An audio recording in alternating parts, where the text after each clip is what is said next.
राजभवन मार्च है। प्रदेश में जितनी भी परीक्षाएं हैं, चाहे वो प्रतियोगी परीक्षाएं हों, चाहे स्कूली स्तर की परीक्षा हो, बिहार में कोई भी ऐसी एक परीक्षा नहीं है जिसका पेपर लीक नहीं होगा। नहीं हुआ, AK-47 नहीं चली है। और आज सुप्रीम कोर्ट में बिहार सरकार ने एफिडेविट देके ये कहा है कि हाँ, AK-47 से गोलियां चली थी।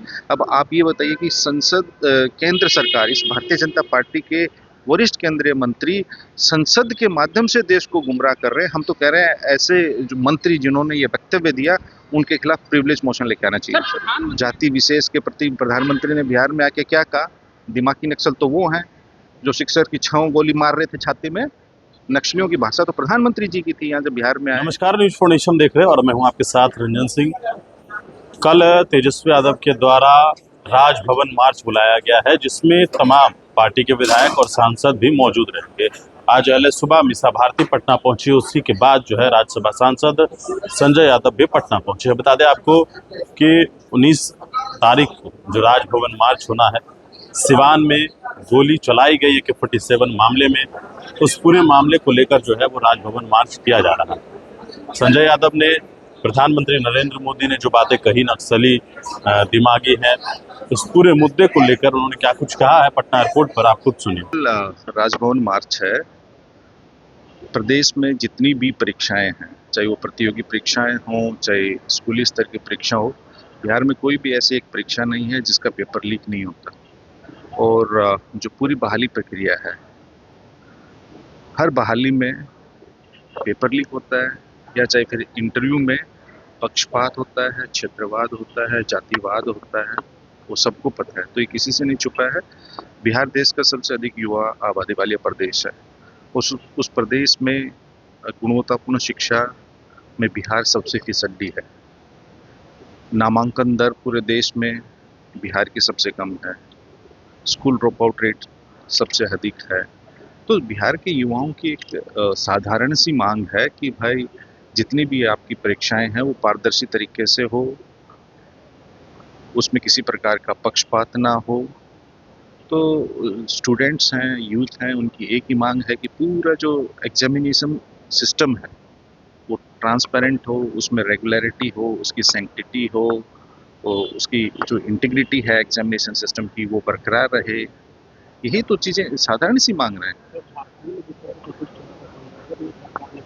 देखिए, झारखंड की सरकार ने, ये बिहार सरकार को सीखना चाहिए और देश की सरकार को भी, उन्होंने अति संवेदनशील तरीके से छात्रों की, युवाओं की मांगों को सुना, उनसे सकारात्मक संवाद किया, एक पॉजिटिव एटीट्यूड के साथ जो जो उनकी मांगे थी उनको पूरा किया।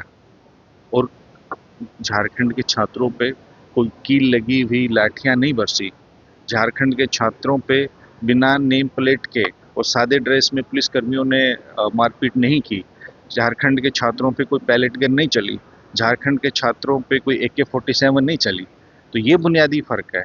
लोकतांत्रिक उनका शांतिपूर्ण तरीके से विरोध प्रदर्शन था और उतने ही लोकतांत्रिक तरीके से सरकार ने उनके साथ इंगेज किया, एक पॉजिटिव डायलॉग किया, और उनका जो भी कंस्ट्रक्टिव क्रिटिसिज्म था, कंस्ट्रक्टिव सजेशंस थे स्टूडेंट्स के, वो सरकार ने उनको माना भी और पूरा किया। और 2014 से लेकर अब तक जितनी भी परीक्षाएं हुई, जिस भी एजेंसी को उन्होंने आउटसोर्स किया हुआ था, वो सारी परीक्षाएं रद्द की हैं। लेकिन आप ये देखिए, देश में एंटी नेशनल टेस्टिंग एजेंसी, जिसमें कुल 24 लोग कार्यरत हैं, वो भी सब कॉन्ट्रैक्चुअल हैं।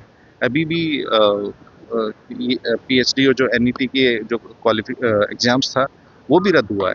तो NTA पूरे देश में जो इन्होंने शिक्षा का कमर्शलाइजेशन किया है, उसका सैफ्रनाइजेशन जो किया है भारतीय जनता पार्टी ने, वो देश के पूरी एजुकेशन सिस्टम, शिक्षा प्रणाली के लिए हानिकारक है और चिंताजनक है। भैया, सुप्रीम कोर्ट में सरकार ने आज लिखित में हलफनामा देके कहा है कि हाँ, बिहार पुलिस ने AK-47 से गोली चलाई थी। और आपने एक बहुत ही वाजिब प्रश्न पूछा है। मैं संसद में मौजूद था।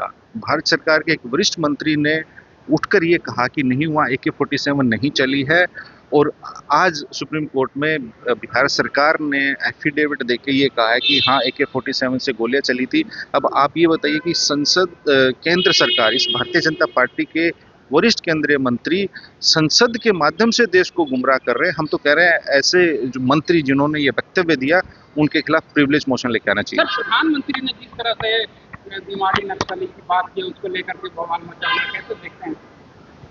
देखिए, जो लोग स्वयं हिंसा और नफरत में विश्वास रखते हो, जाति विशेष के प्रति प्रधानमंत्री ने बिहार में आके क्या कहा?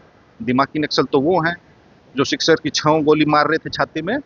नक्सलियों की भाषा तो प्रधानमंत्री जी की थी यहाँ जब बिहार में आए। धर्म विशेष के प्रति भारतीय जनता पार्टी और RSS का क्या स्टैंड रहता है आप सब जानते हैं।